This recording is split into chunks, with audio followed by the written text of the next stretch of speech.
خداوند تعالیٰ نے انسان کو خلق کیا، خلق کرنے کے بعد اس کے لیے مختلف رشتے بنائے، اور رشتوں کی بنیاد حسب و نسب کی بنیاد پر بھی بنایا، اور تعلقات کی بنیاد پر رشتے مقرر کیے۔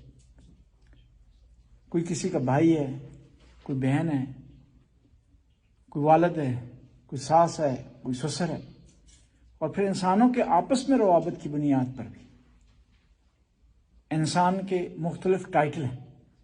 ہمسائے کا ٹائٹل ہے، ڈاکٹر کا ٹائٹل ہے، ڈرائیور کا ٹائٹل ہے۔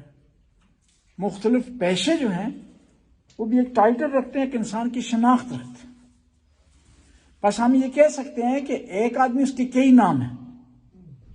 ایک نام والدین نے جس کا رکھا ہے، دوسرا نام اس کے تعلقات کی بنیاد پر بنتا ہے، اس کے پیشے کی بنیاد پر اس کا نام بنتا ہے، اس کے مذہب کی بنیاد پر اس کا نام بنتا ہے۔ یعنی مثلا ہم کہیں گے فلاں آدمی ہے، کہیں گے شیعہ، یہ اس کا ایک ٹائٹل ہے، اس کی ایک شناخت ہے، اس کا ایک نام ہے۔